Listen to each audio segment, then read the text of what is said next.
Welcome to the Motley Croc Show. It is 8:30 on December 18th, 2025. And, well, I guess I might as well get started. It's been flying by. Everything's just flying by. I mean, flying by. But tonight, we actually have guests with us this evening. Brittany Barbier Hi. and long time no see, but the Manic Satanic. What's up, buddy? Y'all. How's What is Arizona up? treating you while we're getting started? How's that going, my guy? Oh, it's good, man. It's good. The hospital's all right, but Arizona's my, that's my happy place. So I'm happy to be here. Yeah, it's beautiful there. I was just out there. I tried to meet up with you, remember? Yeah, I remember. We have one late to the party. Hold on. One late to the party. Boom. Okay, go ahead and finish up, Jeff. Hi. I had to move the RV to a different site, so I had to fucking pack up the shit tube and all that stuff, and it was a big involved thing. So yeah, that No day fun. was yeah, no, it's all right though. It's a good spot. I walk out, and go to the back of the RV, and I'm right on Tucson Mountain Park, so it just trails right in the back of the place, and Thanks, Sage. love it. Yeah, you look But like a hippie. it's a shitty time of year to find herbs out here, unfortunately. Yeah, it's a 'Cause little it's cold too out there cold? for that stuff for sure. Yeah, they're all brumating. It's been really warm the last couple days. At night, I get home in the morning, it's like 40, and it's like 82 by afternoon. Yeah, I had some lady in the hospital last night that got a double tap from an Atrox, and I can't find anything that slithers to save my life. She was just walking around the back of her gym, and a Western Diamondback got her. Oh. Yeah, that sounds about right. Jeez. Two bites. That sounds about right. Yeah, man. Like I said, we were just there. We went all to Mount Lemon. It was awesome, man. Mount Lemon's killer, dude. I can't wait to get out there. And that whole Rincon Valley, all the mountains down there are really cool. And yeah, I got to tell you, man, go Friday, Saturday, and Sunday, the town of Mount Lemon is open. And we went up there, man, and they had like this restaurant up in the Rocky area there, and they had like these little shops, hotels, cabins. Bro, you got to go drive up there and check that out. On those days, because it's just like driving through a closed neighborhood, after work, if you go up there any other day, because they're kind of shut down. But the shops that were open and stuff, they're little. It was pretty cool, man. It's like a really neat resort, and you can go on down through the back. I had a good time up there. It's a really nice place. I'll get out there again. Oh, for sure. There's so many trails within like a 15-minute drive of the house or a walk. I've just been sticking around here. I think 14 miles last weekend. Nice. Yeah, with a total 1,500 feet rise in elevation. It was a lot. What's going on, Sage? But yeah, it is. Cool. It's great. What I like about it is Go ahead. I'm sorry. There was a lag. Say that again. I can't wait till it gets a little warmer and the snakes come out and about, and seeing some small springtime birds and a lot of jackrabbits, coyotes. You can hear the coyotes all night here. I love that. How long are you in Arizona? I'm here. This contract is until February 28th, I think, but or 24th. But I may renew and stay out in Arizona, so I can get a little spring desert time. It's just this is definitely in my top 3 herping spots in the world, and I barely get to see anything. A lot of mammals. Yeah. Yeah, right now it's cold as hell. Right now it's pretty chill. Oh yeah. Quails and jackrabbits, that's what I see mostly now. And the occasional roadrunner. I haven't seen a roadrunner yet, man. they're so badass. They were up there by Tombstone. It was pretty cool. Yeah, they're badass little birds. I've seen behind me. There's a whole bunch of quail that hang out there, and the most times I've ever seen roadrunner, Jeff, is up in Vail. Yeah, that's not far from where you were, right? That's on the yeah. I used to live right there. I used to go to school in grade school in Vail when we first went out there, and then we ended up over by Benson.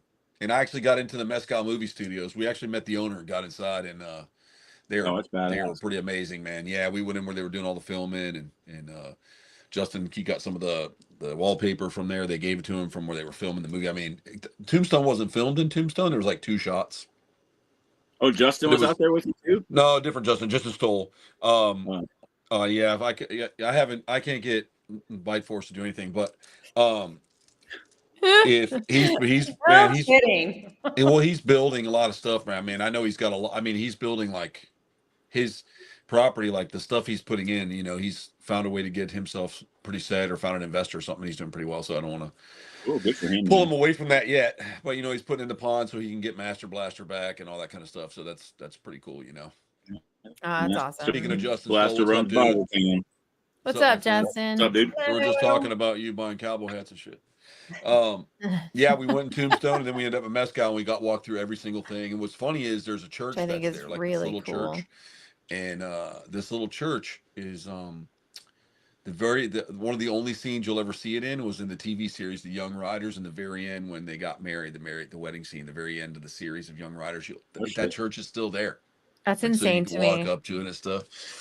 So it's like, man, because they used to film the Young Riders out there. So that was Yeah. you know, I if you loved watch that it- show. It's Young- cool as shit. I do not know that show. Oh, Yeah, Josh it's Brolin the and Stephen best. Baldwin are like the lead stars in that one. When did it Oh, come man. out? The 80s. Yeah, 90s, late 80s, yeah. Yep. yeah.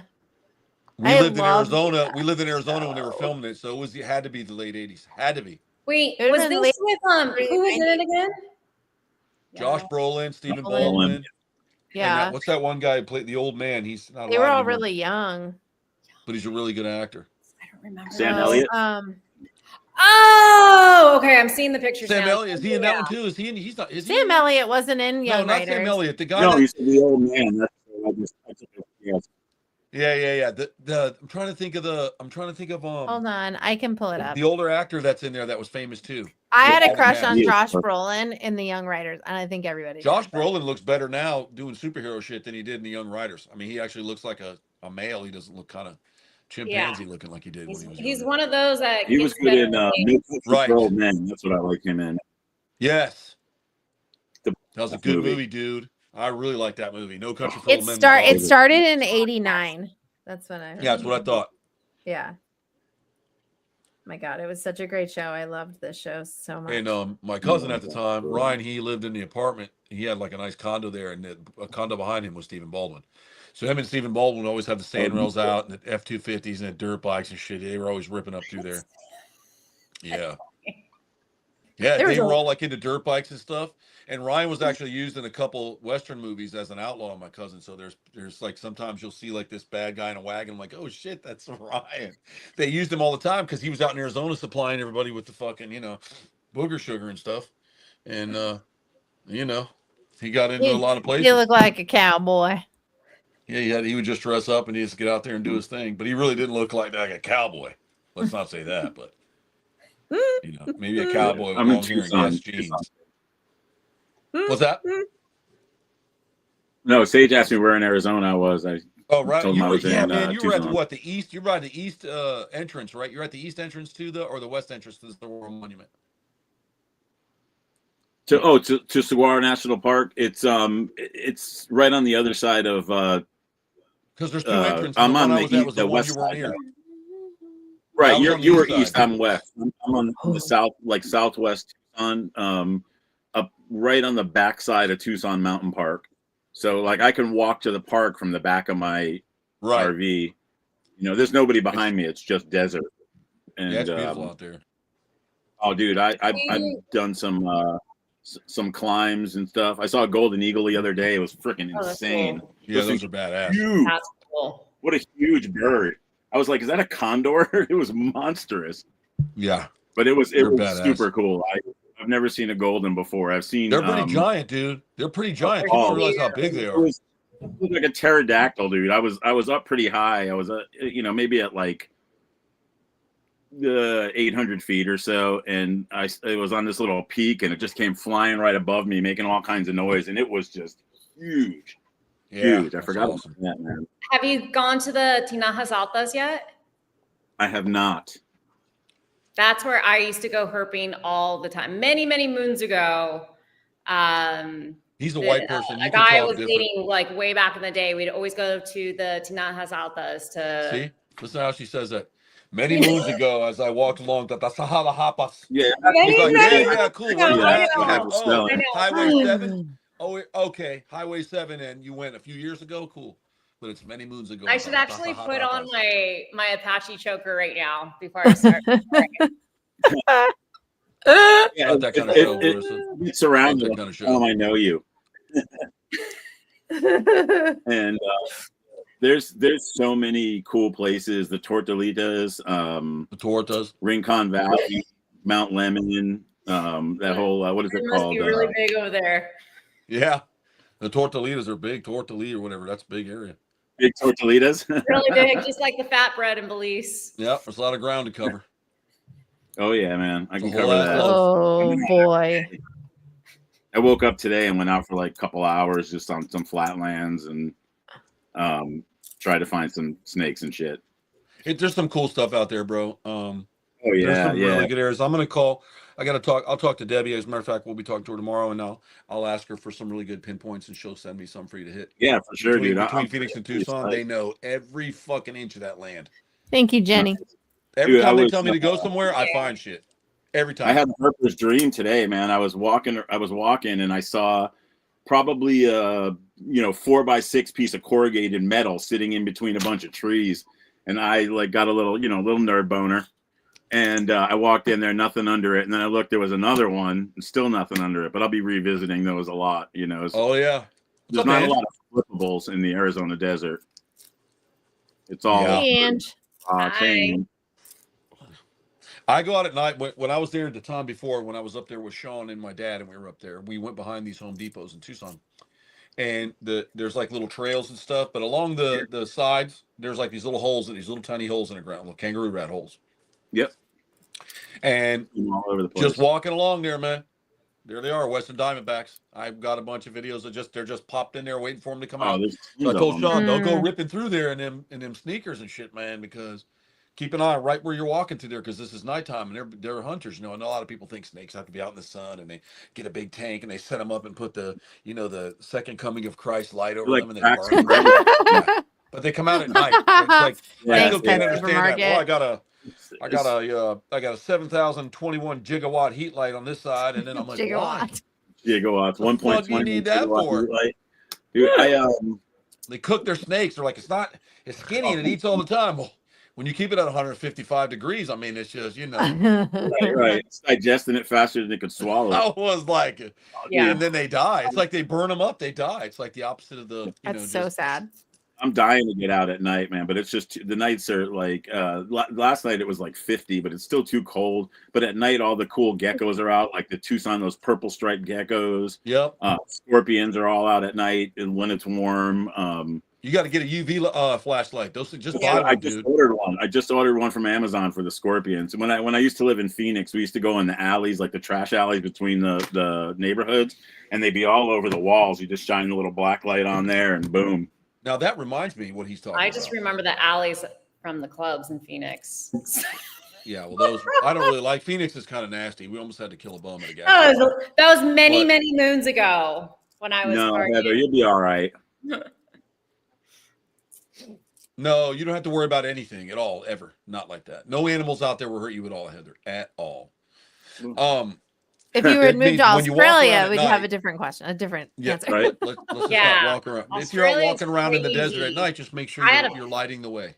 That's when I was in Australia, I came out of my friend's place and there was that big funnel web spiders. Oh man! In my shoe, they were like, "Oh, check your shoes." I was like, "Why?" And then I just like that. I mean, because they're highly venomous. I thought some of that stuff wasn't real until I had a friend of mine from Australia be like, "No, look what we have to check our shoes for." I was like, "Oh, I'm out. I'm out." Everything. Listen. Let's get a little dirty with Marissa because we got to dig into it a little bit. So they have an issue with scorpions and crocodiles out there. In Belize? No, in Arizona. So why are we getting dirty with me right now? A couple of times, their scorpions have tagged their crocs and almost drowned them. I guess they get paralyzed, and I've never seen that. But they're having that issue with that particular scorpion in their crocodiles, and they said that it happens too often. And I guess one of them got popped in the mouth, and I said that's something you really want to look into because they actually have a team now that goes out there at night with black lights looking for scorpions in the croc to get rid of them out of there so that they don't. Yeah, the and bark. I was like, man, that's amazing. before. The Yeah, little I one. guess it affects the crocodilians, because crocs can usually just chomp anything. Oh But my gosh. they get in the water and maybe stick them in the eye or in a soft tissue, and they said that they'll be like paralyzed for almost a day. And they said that if they're in the water, they can't move to get up; they just drown. Ooh, Oh damn, my God, dude. that's awful. That's rough. So I was really into that. So talk to Debbie about it when you talk to her, Marissa, because it's a really cool thing to dig into. I think that's some good science. What is for it people who with want to hear science? the salty or the fresh water? Apparently it's happened to alligators and the crocodile two occasions. One alligator died. If they're young, they die. That's really And he awful. said they go stiff. They can't move. It's like they're aware of everything and they're breathing and their eyes are moving, but they're like stuck where they cannot move. So it's almost as if like the crocodile's biological war team goes after the venom, for lack of a better. I'm trying to talk small words, so Marissa can correct me if I'm wrong, so people are listening, because she'll say, well, the hypothesis of the Charurite that comes through the venom of a neurotoxin sophistiate hematerma Dendrites and turbotube, which comes in and that makes the hematodes, and then the toads dance on the hematoma's eye sockets, and I'm like, whoa. But so their defense system, it's like their meds just hit, and it's like, but while it's fighting, it always puts them in a paralysis state. So I really would like to talk to them about that, because that would be a concern. Like if I ever want to open something up or move to Arizona and I have that, I want to make sure that I know if there's a way to prevent that or how they could do that. But it's always with their crocs. But you need to talk to them about it. Maybe there needs to be some more digging. And there's only one way to really test it. You'd have to microdose a crocodile. You'd have to find a crocodile, microdose the venom, and see how long it starts to take and what it does. I mean, that's the only way you could do it. So okay, without killing the animals. This is really interesting, because this is getting more, and so I'm gonna. This is getting into their adaptive immune system, which is not very well. Yeah, why are you flipping us off? I mean, why are we flipping us off? People probably really want to hear. I'm curious. No, but this is so in like with our immune system, in regards of the reaction with neurotoxins or venom or awesome, Heather, thank you. It's one of those where it's a reaction with your adaptive immune system. Thanks, Brittany, for keeping up on that. Which we don't really understand within crocodilians, because their first line of defense is the innate immune system. So we have innate immune system too. So when we get a splinter, like there's a bunch of little guys that go and try to eat the bacteria of the splinters. And so crocodilians have just a very, very, very, they have one of the strongest innate immune systems in the world. Right. Alongside ostriches. What was the other one? I think it was some marsupial. Not humans, that's for sure. But anyways, so that would be really interesting, because technically this could dive into research that's not really touched upon. And like Debbie just possibly found something. I'll explain that, Sage. I smell like Grant, really, Marissa. really cool. Sorry, like I'm trying not to get too like crazy nerdy science right now, because my brain. No, because I really want you to. I just wanted to touch on the subject because Sage, real quick, if you ever get out to Arizona again, it's called the Phoenix Herp Society. Absolutely amazing place. They do a fantastic job. They got great animals. They really give back to the community. I love them. We've been going out there to see Russ, Debbie, and Dan for years, and their team is great. The place is awesome. Really good stuff. So that's where the crocodiles are. So here too. There was an alligator, I guess, that was released in the 80s or maybe the 70s in Arizona. And there's a cool story they have in there. And I won't go into too detail because I'd like you to research it and read about it. It's on their page. But he was found, I think, and captured in 1987. He was actually living in a pond on a cattleman's land. And he was just turned loose out there, and he was just eating everything he could. Now, when they got him, they said he was skinny because he was actually surviving on frogs and whatever came to that water to drink. But the fact of the matter is he did it. He was about, 7-8 feet, I think is what they said when they got him. And he's a big old boy now, but he was caught in the 80s, but he actually lived out there in Arizona. And the cool thing about them is alligators are extremely adaptable. For those of you that are tuning in to understand the Motley Croc show, when we don't get twisted on other things, we will give it time. But at the end of the day, alligators are real tolerant. So like when we get real cold here in Florida, and we do, when I get into the 40s and they're like, oh, it's going to be 42, I bring the crocodiles in. I heat the big ones and I bring the little ones in, period. And that means you have to get up every 3 hours. Like we got it down to a science. Me and anyone who keepers here, it's every 3 hours. Because if you lose a heating element, you've got about 3 hours to realize what's going on before you can lose the animal. So, because they'll hold a lot of heat, they'll suck the heat in and they'll use the heat. But after 3 hours, if it's not being recharged, that battery's getting sucked dry. So we got that down. Now, alligators, it can be 28 out there and there can be frost on the tip of the glen. They'll be sticking their nose up breathing. They are the most adaptable crocodilians, in my opinion, than any other species of crocodilian. I think if you were to put in cold weather, adaptable in cold weather. If you were to put a Morlets or an American in 28 degrees, they usually get it's pretty bad on them. They usually don't make it through the night. Go ahead, Marissa. I can't remember. You don't have Chinese alligator, right? Not in wild here. No, we do not have them in the wild, but no, not in the wild. I'm saying Kurt has them. Yeah, Kurt has them. Not here. Kurt has them. Yeah, these are adorable. One of my favorites, especially the baby. They are beautiful. You with the caiman, Laterostris, Yacare. Right.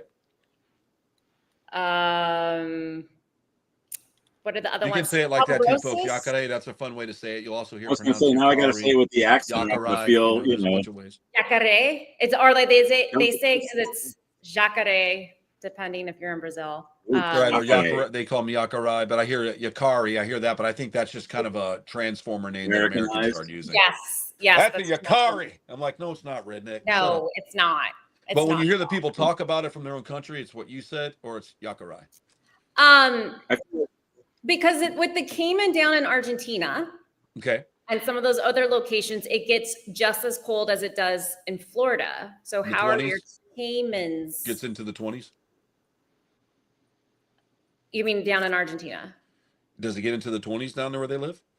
No, that's what I'm saying. It does. I know it gets really extremely cold down there. Well, so we have caimans as well as adapted as the American alligator. Our spec caimans do okay here. The ones that I believe this is why. We don't. First of all, where they don't live up by me, spectacle caimans you won't find, or crocodiles. I'm up in the center of the state near Tampa Bay. That's south, and the farthest up they've seen them. Well, I'm not saying that they haven't made it up to St. Pete, but establishing, they don't really come up that far. I mean, that's just not their area. They're very far south, very into the Keys, real, closer. And then when they get tired of that, they swim to Cuba. That's how far down they are. So we don't see that. The spec caimans that live down there don't get affected by that. But I know with caimans, we had an issue where they froze in one of the tubs. They broke a heating element on us one time. And when we got there, we had to pull them out of ice water, and they were all like the shape. We thawed them out. But had that been a string of nights where it was 4 nights like that, they're dead. That's happened 1,000 times to 1 at any facility here. Matter of fact, Cuban crocodile, usually I tell people never heat the water, right? Because not that some places don't. I know Phoenix heats their water and they run. That's different, but they're not heating it unbelievable. But some people will heat the water and the animal will crawl out, and then it'll get so cold it won't go back in, and then we lose it. So excuse us. That's not my dog this time. Kessel or Gin. Yeah. So the alligators, though, they just do that consistent. I mean, remember in Jeff, if you were here, I think you lived here. It was, I want to say it was 2010, 2011, when we had that like 4 or 5 day freeze. Does anybody remember that? I do.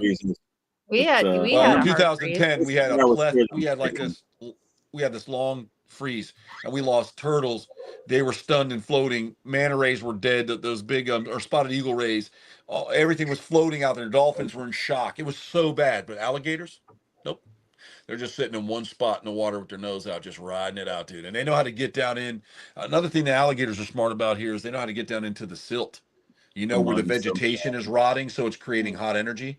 Because if you can go in cold water in Florida and you can work your hand down in, and you get down in that where that's disintegrating and it's all that energy, it's hot down in there, and they burrow in there. And it feels gross.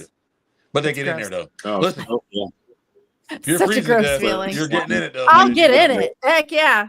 Thrive or survive. There's little worms in there moving around, tickling you. Die or survive. Yeah.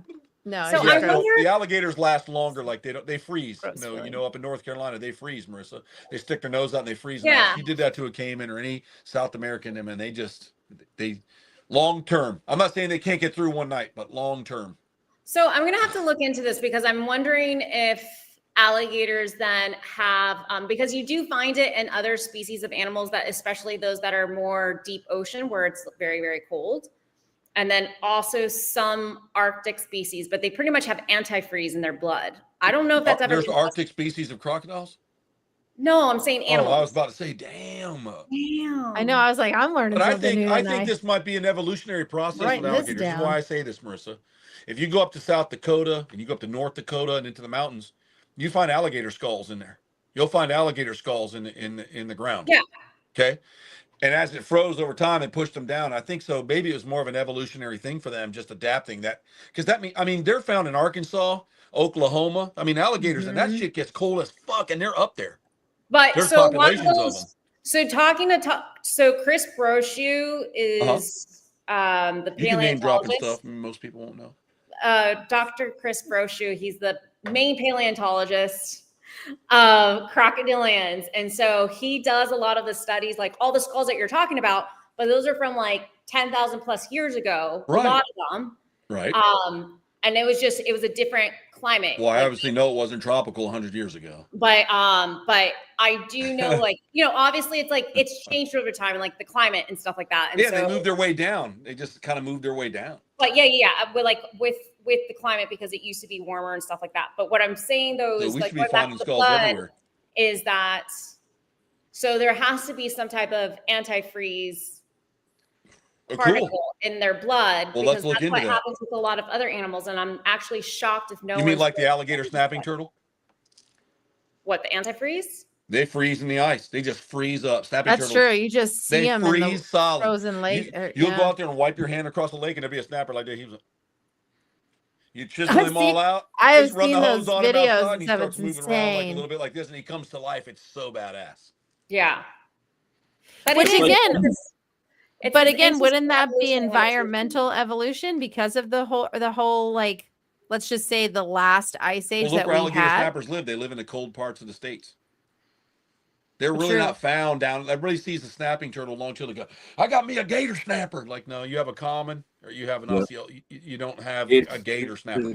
Sometimes you do, but for the most part, you do not. They're all up north. Yeah.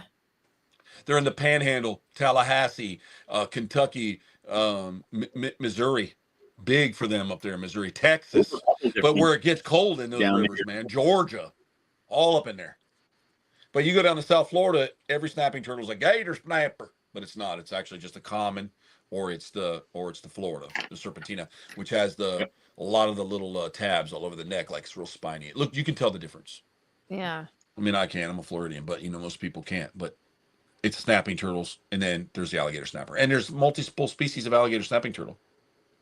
The Temanit guy is just the ones I have, but there's other ones. The Swan, there's one like a Swanee that works in the Swanee River. There's a whole bunch of different, or 4 different alligator snapping turtles. I'm pretty sure.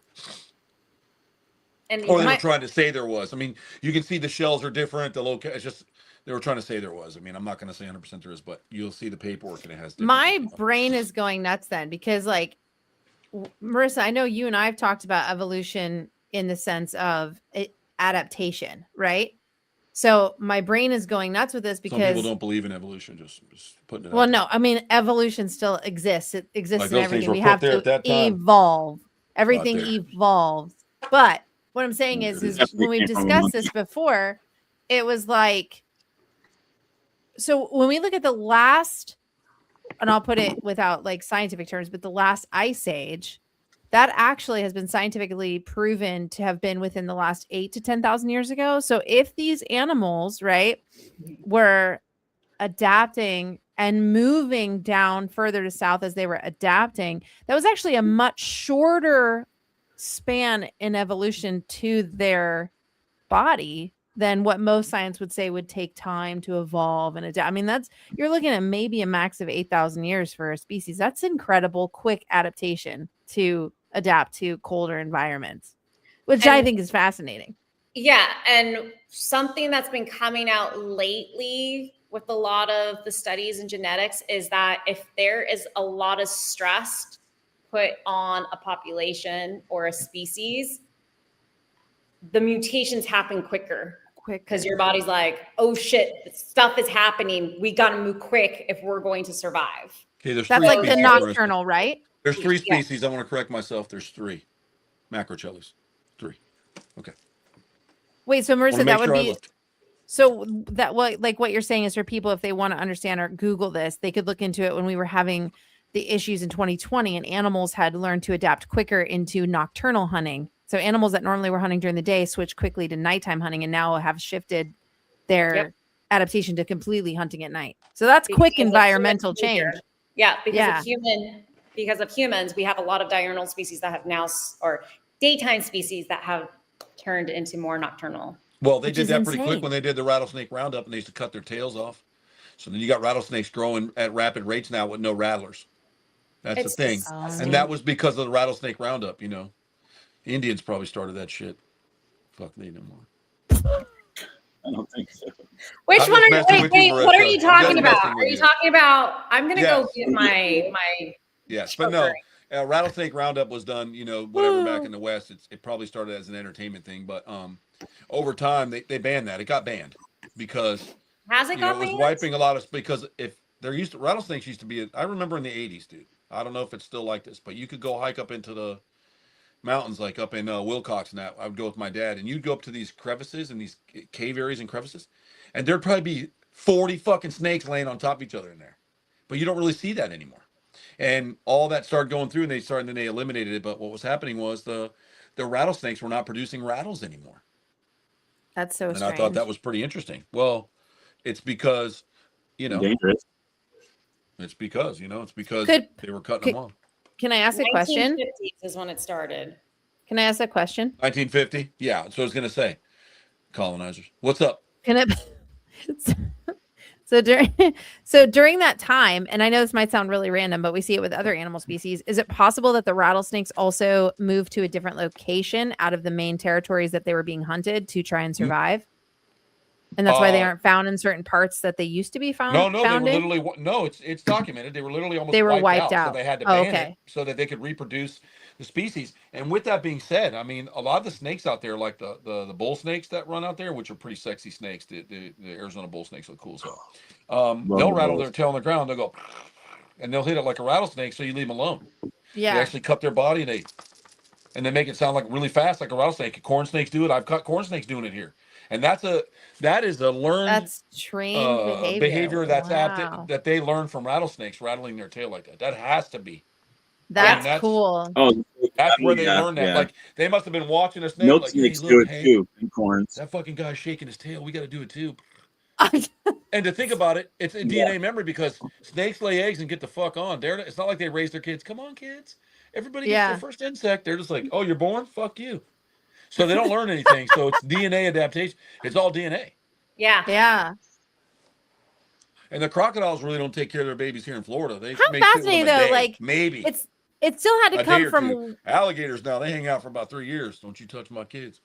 Like, I don't think anybody really stops and like thinks about that. Like what Troy just said, it came from one snake observing another snake, right? Possibly, and going, yeah. But I'm saying, right? It's that's how they're just watching. Right. Or it could be further back into the genus, right? Like in the separation is that it's instinctual through the DNA. But regardless, is that you're sitting there thinking about this one gene of a snake that all of a sudden now was like, I may not have a rattler, but I know if I do this, they know to stay away from. It's just fascinating. Like, I don't think people are actually really stopped to think about how that trickles down. Like, that was a cool point, Troy, but that's cool though. I just think it's let me tell you what they don't stop to think about. You know, there's always I like to twist things up a bit. There's always an image of a Grim Reaper in movies, in TV. Yeah. He's always this big, scary, black fucking monster. Yeah. And in the snake world in Florida, the Grim Reaper is the black fucking indigo. Because it doesn't matter what you rattle, he's eating you. If you're a rattlesnake, he's eating you. If you're a corn snake, he's eating you. So he's literally the Grim Reaper of snakes in Florida. They are the Grim Reaper. Badass. And I got a big giant one out here, and I'm sure he could pack some rattlesnakes down if he wanted to. No doubt. They got the blood red chins, like they come in the name of the devil, man, for you. They're scary looking. They're awesome. They're big and intimidating. And they are literally the Grim Reaper. You know, a snake's like, it don't matter what we do, man. We're dead, honey. We're dead. Because they can like try to posture. They can eat them. The venom doesn't work. The rattling doesn't work. They just, bam, they chew. They got a strong ass bite too. They're badass. I love them. They're badass. Tree-bows. Yeah, I love them. It's one of my favorites, man. Yeah. I feel like Reaper, people don't think about that either. most colubrids do that tail rattling thing for the most part, unless they have some kind of other main defense, like hognose play dead, cobras cool. hood up. Yep, a lot of snakes on musk. Though. Now I was reading somewhere today, and if I'm wrong, can somebody correct me? They said king cobras are not really even a cobra. Is that true? I read that too today. The taxonomy is actually different than all the other cobras. That's correct. Yeah, like they're like not a cobra. It's just I was reading this whole thing on it today. I'm like, what? Like hognose. Yeah, if you piss one off. Taxonomy, it's really different than all the other cobras. Isn't that wild? Yeah, I mean crazy. that would make hognose a cobra too. They do the same thing when you fucking piss them off. They flare out their neck like a cobra real wide. They pop their head back, and they do shit like that. I was gonna say, like, there's a bunch of stuff they do. People who named these animals way back in the day. They named there's like so many random names because they learned it. Huh? Because they learned, right? They weren't doing any science. It just looked the same. But there's this like, I don't know. There's just like weird names, and like even like the green heron, the green heron is actually not green. I don't know why it was called the green heron, but like I never heard of that. I know about the great blue heron because he's like a bluish heron. Yeah, the great blues. I've never seen a green heron. That's cool. No, here it's a green heron, but it's mainly red. It barely has any green. That's because they must have been drunk like everything else. Like, hey, Marissa, what's that? And you're like, oh, that's the side of the road hawk. What the fuck is that? It's a roadside hawk. What the fuck is a roadside hawk? All hawks get on the side of the road. I know what she's talking about. It's a road because it's always on the road. It's always on the road. On the side of the highway. We have red shoulders on the side of the road. We have red tails on the side of the road. We have the roadside squirrels then. Yeah. Everything. Oh, what's that? Squirrels. That's a roadside turtle. That's a roadside turtle. Roadside attraction. That's a roadside bum. They just like lay on the benches. It's because these birds like to be like by paths, by roads, like even like in the Maya They have to be some species of raptor. I was just trying to figure out what it was, but that's a roadside hawk. That's hilarious. Well, if you ever like drive down a highway where it's really open on the sides. What's that? A lot lizard. I said sometimes I know up north when I would drive down the highway when it's open, there'd be hawks just sitting in the grass at the roadside. Red tails, they just stand there. You know, that's crows groundhog. too, and so do the buzzards. So those are roadside buzzards, roadside crows, grackles. That's a roadside grackle. What's funny is, no, go ahead. No, I was gonna say, but like these other names that people have discussed: American bush tit, blue-footed boobies. I sent you woodcock. I remember they were drunk. These people were drunk when they were naming these birds. Andy and Cock of the Rock. Andy and Cock of the Rock. This is like I'm looking at that beautiful birthday post that you made for me, Troy. Yes, I gave you all your favorite bird species names. Bird names are funny, man. I've been trying to find the booby hat for you. I find that funny. Like, how did those get approved through like science? Like, yes, that's what I'm saying. They're getting approved. A fluffy back tip babbler. Like, what? Who thought of that? I feel like they just like when they find them, because I know that a lot of the scientists that find them get the right to name them. I feel like they're like, let's see if we get it. Holy crap, it got passed. Jim, it really got passed. I feel like they set it up and then like they're like, you know what? That's funny. Well, it's a small bird. It makes sense. And they just, just give Jim this one. You know, he's been searching for 30 years. Just give him the damn bird. Like, just fine. Let's he wrote a paper on it. Let's try to jump into one other subject to see what you guys think about that. Like I sent some stuff out today that the toys were saying not liable for data collected on electronic toys throughout all the stores. Then I researched it, and it stated that the companies that distribute the toys are not responsible or liable for what the toys are doing for the companies. Right? Yeah. So you got Jurassic Park. I sent it to you too, Marissa, I think earlier. I'm not sure, Jeff. I can forward it over to you so you can read it. But there's a label that says not responsible for data collected. And it was actually it was on Mattel, it was on a whole bunch of stuff, and people were concerned. And it was like a legit, I was like, man, let me look at this up and really see if it's just not something crazy. And it absolutely was. So it's like, oh no, and what's that say? Sounds like Troy's name it like the birds. But yeah, it was a whole thing with that. And I was like, damn, I need to send that over to Jeff too. what do you think of that, Brittany? Does that mean you have to double check all of your stuff now to make sure? Because there was location devices in some of them, so they could see where they're. I would think it was a marketing thing. I don't want to be a conspiracy theorist and say so that they can hunt your kid down. They want to see how many toys are going to what demographics, what areas they're going in. They're just transmitting. But again, that's still a little bit of an invasion of privacy. I'm just saying. Yeah. I think it's more like an IP address, which is what we have in our phones that most of us turn off so that we can't be located. But I mean, I would be more up to believing if there was any data collection. I mean, you think about it. A lot of these people that have like smart homes, Furbies would have been a great one, but we have like smart homes or like any of the smart devices when we have like the Alexa or those things like that, they're already data collecting. So what would be any different from a toy in your home? And it is probably more or less on the business level of like just collecting how many of these were sold, where are they heading to, because numbers also are really bad in-house. But I mean, it does make you second guess because you look at like all the digital toys that you can buy for your kids now, like through Leapfrog and stuff. Like you wonder how much of those that record your kids' voices and things like that, like what are those purposes for? Like, I don't know. Like now I'm kind of second guessing some of the toys. I was like, oh crap. But I mean, I'm not scared if Mattel is just monitoring like how many are sold and where demographic, what counties and things like that. How many, that doesn't scare me. That's probably been happening for so many years. And we just now are realizing it because of how much information we can find on the internet. It took one person to make one reel and now everybody knows and it blew up. But they've probably been doing it a really long time, to be honest with you. To data control that, because if you go into like a Walmart or Target into different like counties or different cities, pay attention to what is being sold in that store versus yours.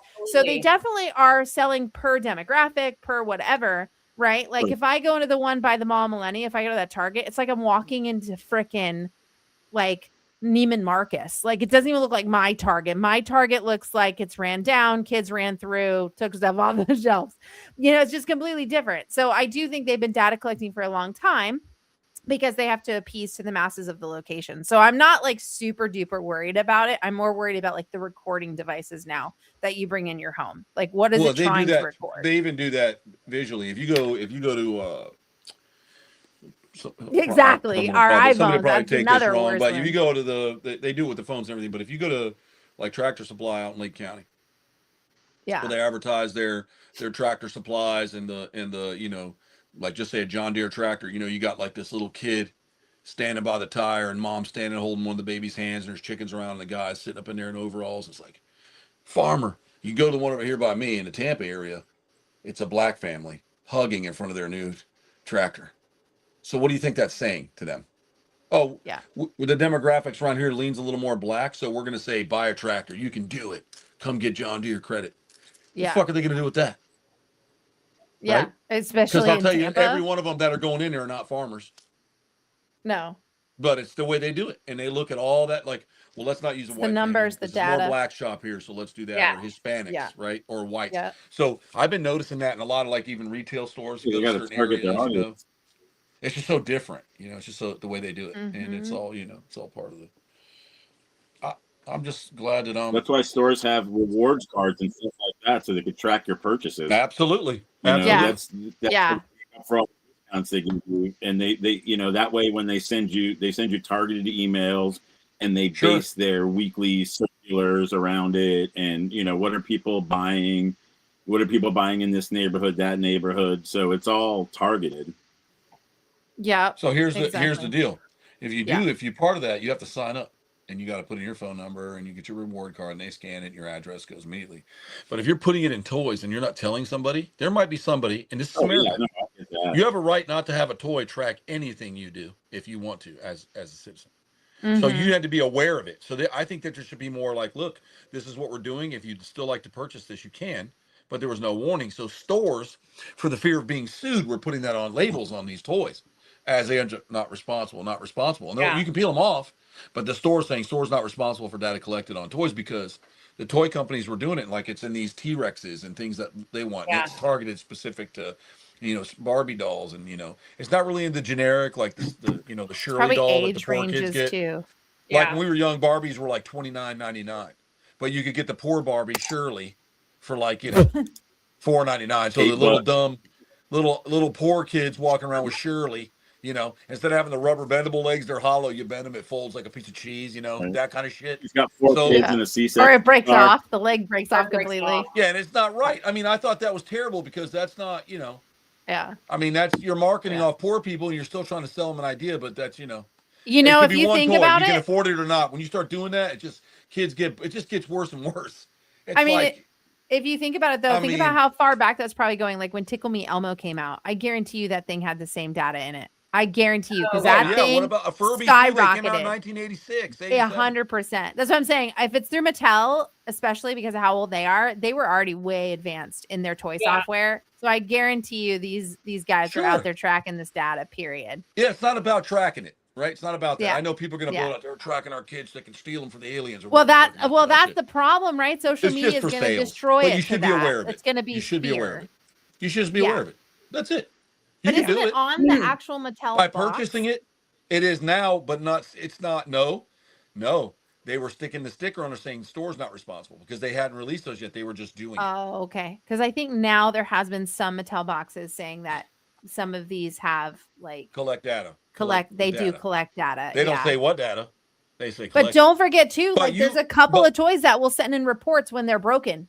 And those chips send in like how often those toys break. That's also data collection. That's true. And it goes immediately so if back. it's on the box, if they label it, the company labels it, and you exchange money, whether it be a debit card or cash, that's a contract. Now, if you steal it, you know, if you like some of those people, we all know who they are, and they steal it. And they go home and they get trash, you know, people, low-class people. They can't just do anything honest. They got to steal. So that they can't sue because they stole it. But once if it's told to you that you're doing that you're taking it into your home, then it's legit. You're buying it. You know it's on the box. If you don't read the box, you got no room to talk. That's because you're an idiot, period. Yeah, but you don't think before to read they weren't releasing that, I guess. I was going to say, you don't think to read a toy. You do now. Everything's technological. You do now. Aren't we sending so supposedly NASA launched 4 satellite into the orbit today that look like UFOs, flat UFOs. They look like flat R2D2s. They're kind of cool. Yeah. That's funny to me. But now that's starting a whole bunch of shit, you know, because this AI Atlas and all this stuff going to be close tomorrow and all this kind of stuff. So it's all going into now everything's leaning towards alien invasions, and then you got I just in Project Bluebeam. Oh, I see. If I hear that one more time, but you know, it's like what Ricky Gervais said. It said that the invention of social media gave some of the most retarded, stupid people access to the internet and their ideologies, and he's absolutely right. Yeah. Which there's an up and down to that. Jeff and I can share information about reptiles and stuff now, and they can see what Jeff does, and they can see what I do, and they can see what Marissa does with crocodiles.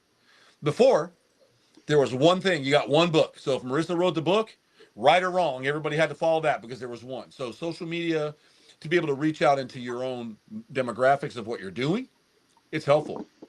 But if you get too far out, then it's, well, you know, so-and-so said that, you know, the intergalactic tremor's coming. If you have a pet python, you're a Satanist, and you're going to die first. And they spread this rumor. And then you look, and then it has 800,000 views. And you're like, what? And you know, out of 800,000, think of how many people are believing that. Because they're just dumb. I don't give a fuck. Most of these people are so stupid. They're not even mentally challenged. They're just stupid. Just dumb. Lack of education. No.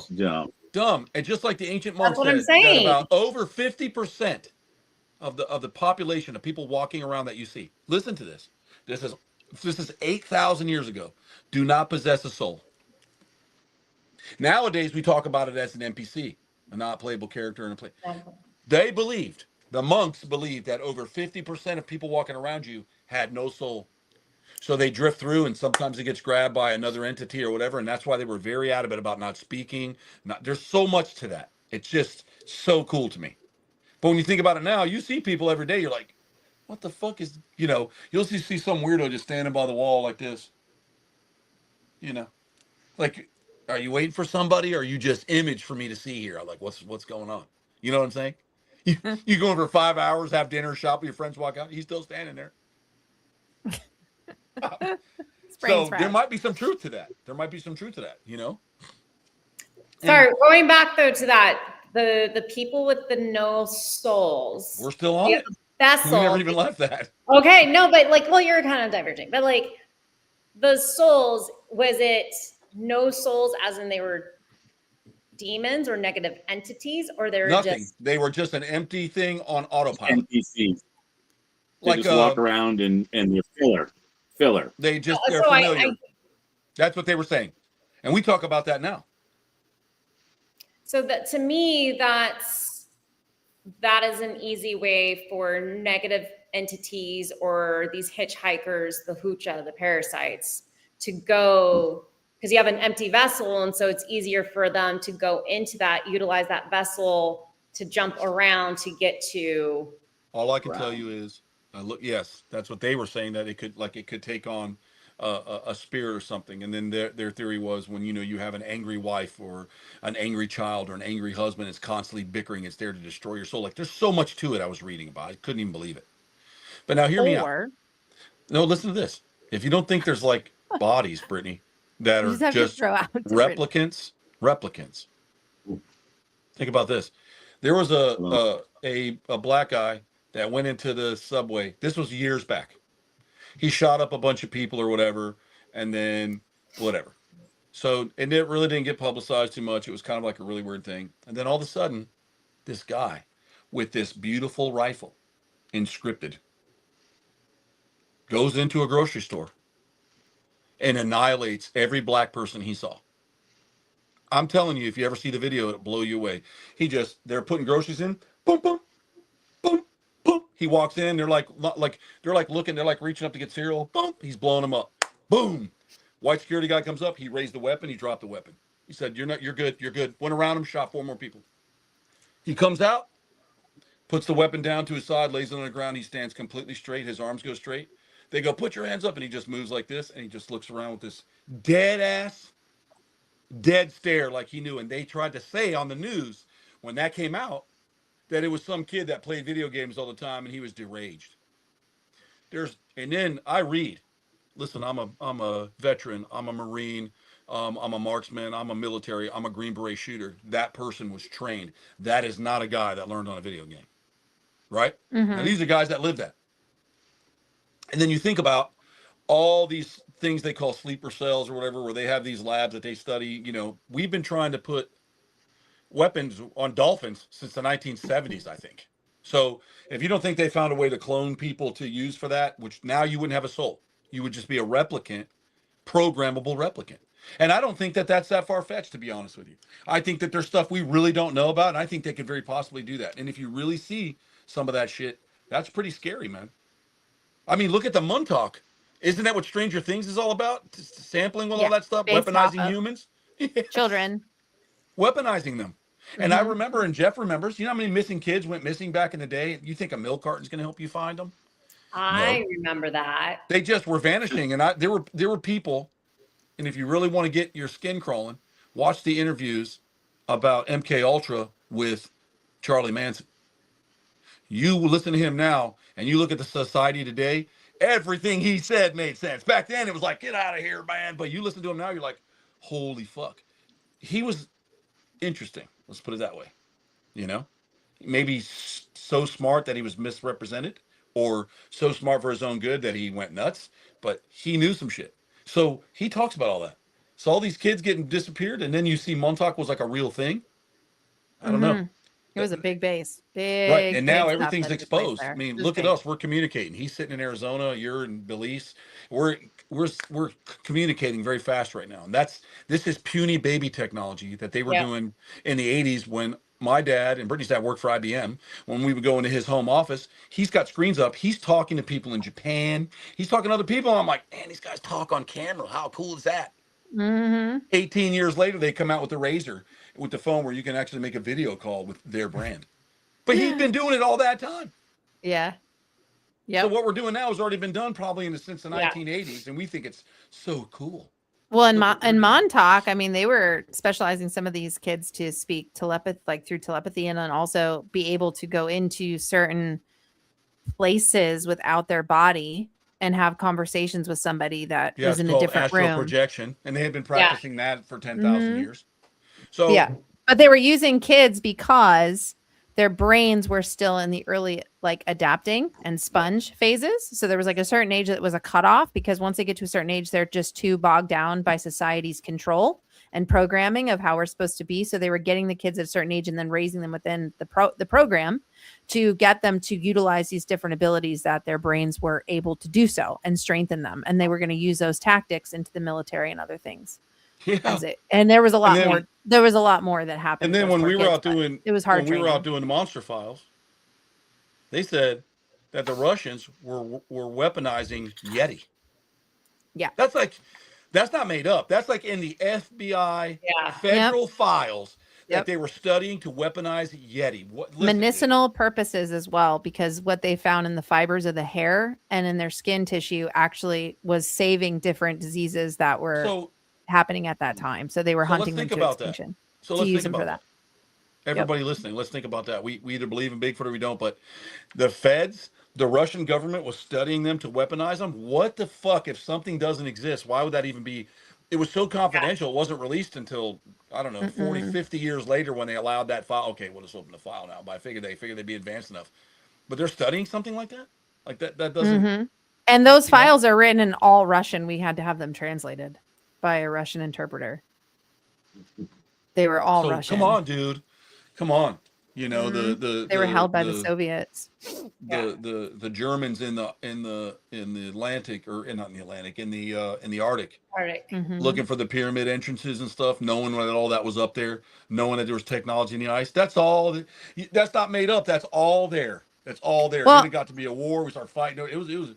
What I think is funny. This is something that I just stressed on when I did like a podcast. Was something that like I get this a lot. I will talk to somebody and they're like, listen, I reached out to Smithsonian and they said it never happened. It wasn't real. I reached out to the government. This representative told me that all of that was made up. It's all internet. I literally am so frustrated with these know-it-alls telling me this BS, because and I get a little fuming about this, but I'm like, what gives you the clearance right to think that you're going to be a privy to this information when our own Congress isn't a privy to information and black op programs? So I've been watching that too, Brittany. It's insane. So it boggles my mind in this line of work for me that I still get these people that even talking about giants, right? The cover up of giants even, right? That they're like, listen, I went there and they told me that whole thing was made. I'm like, I'm sure they did, Becky. You know why, Becky? Because you're a nobody. So just because you've had a podcast on for 5 years and you think you're amazing, Becky isn't real. I'm just hypothetically speaking about the people that, and then there's so many names out there. Don't take offense. Don't take it personally. I'm just using a name, but I just get frustrated because I think it's really immature and childish of somebody to sit there. I use Becky because that's a character I play, but I was like, it literally is very immature and childish to think that you are going to get that information from Google, or you're going to make a pretty cute little phone call to the Smithsonian and they're going to tell you everything they have in a warehouse, which half of the clientele do not know anything about. Okay. So I just think it's so funny. And I deal with this all the time where they like try and correct me. And I'm like, okay, what's your clearance? What black ops level clearance do you have to think that some military guys can be like, hey, Joe, come here. I got a story to tell you, bro. Everything's a lie. You've been lied to for 100 years. Go tell everyone on a podcast. Bullshit, buddy. You ain't going to get it. You're never going to get it. Google's not going to tell it to you. So forget it. Like, stop acting like you know everything. Like these people. I'm like, golly, freaking Moses. Thanks, Daniel. Listen to this. I can tell you this. I'll tell you how that works. Cracks me up. Let's just hypothetically say Jeff and I are in his vehicle and we're down the glades and we spent hours out there, weeks. We hiked, we're way in there, we have mosquito eating up, we get out there and we get to this pond and it's full of black caiman. Yeah. But nobody's been there. Do you think me and Jeff are going to run back and tell the world? No, absolutely. And they're going to call, Joe, I heard you and Jeff saw black caiman. Be like, oh my God, dude, me and Jeff were smoking weed. Ain't nobody saw nothing out there, man. Exactly. Right, exactly. Because that's how that's going to work.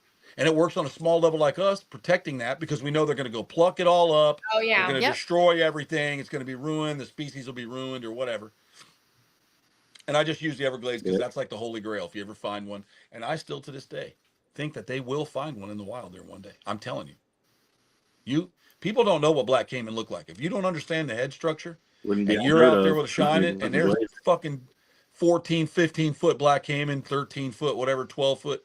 it's going to look like a fat old alligator. You're not even going to know what you're looking at unless you really know what you're looking at. Like, you really got to know the black caiman. You really got to know what that looks like once it's an adult.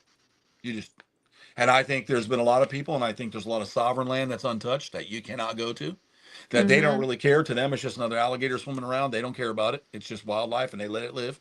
So I think they're going to find one because of all the smuggling that was going on from 1975 or a little sooner till about 1998, 2000.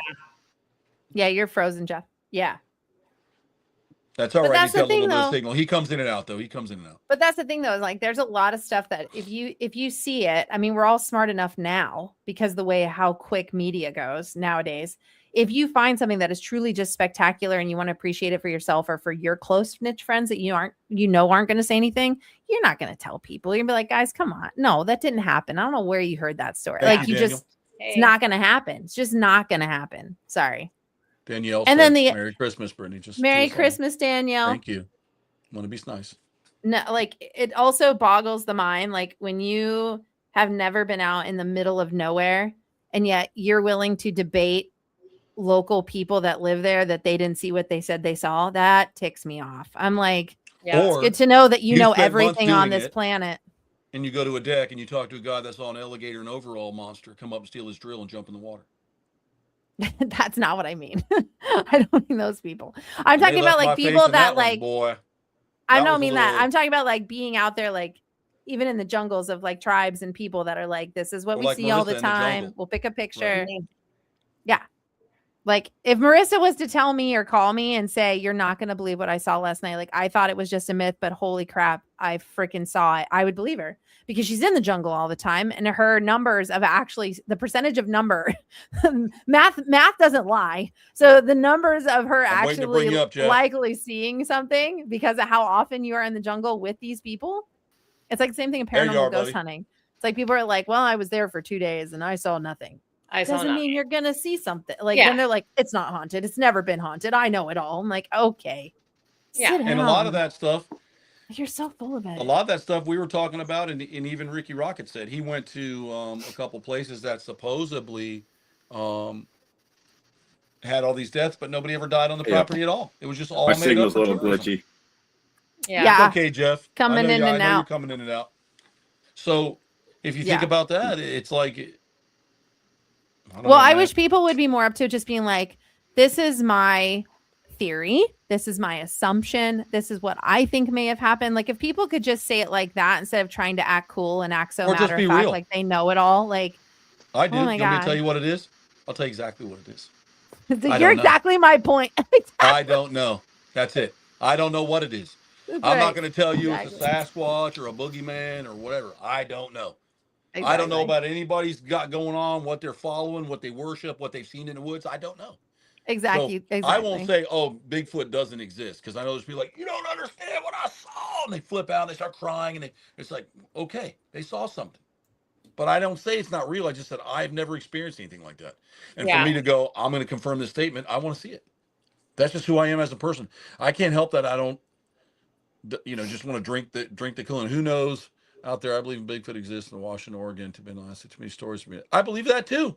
When we were in British Columbia, it's so uncharted and unmapped out there by humans. Like people think it is, but it's not. And the whole surveying, people don't really understand that process.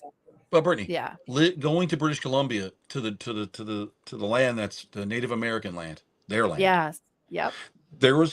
You could go to their trails and they let you hike. Take nothing but pictures, whatever. Right, stay on the trails. There was a sign about the footprints of Bigfoot, what areas that animal's domicile was in. And if you were caught messing with any of that or up in that area doing anything to it, you'll be expelled. There's no gimmick to it because they're not charging money. No, that's what it's not a joke. Now, if you had to pay to go in there, like, oh, come see our people in Bigfoot, $40 a head, I'd be like, oh, here we go, man. Another sideshow Indian. It's not. It's more like a warning. It's more like this is their land first. And we respect it because we share it with them. Right. Yeah. Right. And Troy can vouch for it. When we were on that trail and we were down by the river, the bank, there was a ton of footprints down there that I took pictures of. And Troy and I were like, that's what I was just gonna say. It was cold out. We were all bundled up. It's cold, but there were barefoot footprints of bare feet all along the riverbed. Yeah. Little, some were and some big. were big, but barefoot. And I said, well, Barefoot maybe in this the is mud. Indian thing. They come out here, the natives, and they do a little tribal dance around the water. You don't know. You know, I try to, localize it. But then going up on top of the hill, rationalize it. There were some giant ass footprints up there. Mm-hmm. That Brittany got a cast of. But a giant. Mm-hmm. Enough to where I thought Brittany was making it up, and I was a little pissed off. He was holding his rock so mad at me. He was about to just freaking deck me. Oh yeah, that one. That's good, Lori. I mean, I'm sure. Look at that thing. Just shows you the size of how big it is. Like, you can't really see from the camera, but that's like 1 foot. That's one toe. Yeah. Going in and gripping in the dirt. You can see if you turn it like that. You see it. The big toe like that. Yeah. But this, this is a point where, so with the indigenous communities and then modern society or whatever, is like, to the indigenous communities, this is a real sentient being. This is, and so there's, I always find it disrespectful when we don't believe them because of our modern society beliefs. I feel it's very disrespectful because it's like us saying, like, there's like sharks are a real thing, it's a real thing, but they're coming and they're like, I don't know. Like, I feel like there's a little bit disrespectful, but like, and Brittany, I think we've talked about it, is that the native people or the indigenous people have seen what we have done to nature, what we do to nature. When we find something new, we don't respect it. We kill it and dissect it and do all these horrible things.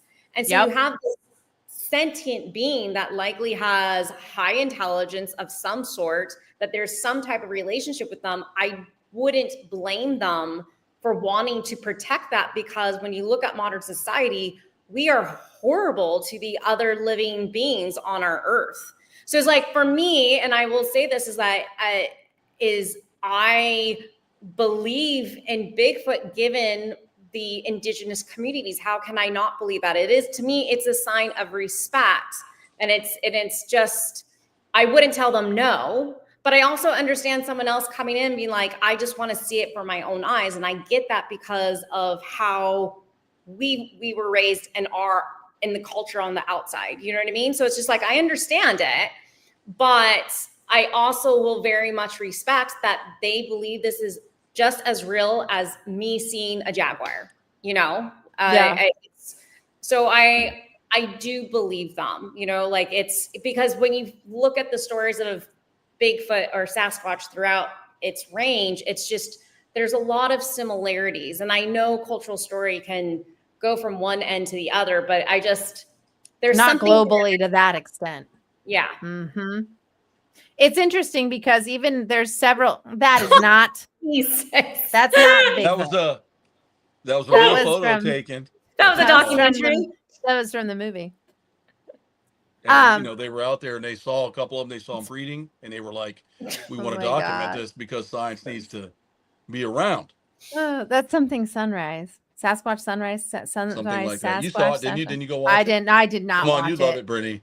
I honestly didn't watch it because a lot of my friends that are like, they would have watched something like that. They always like give me information, and they were like, Brittany, we turned it off like after the first 10 minutes. It was so bad. Like, don't waste your money. I'm like, fine. Thank you. Not going to see it. Daniel, how did you get my photo? I know. That's great, Daniel.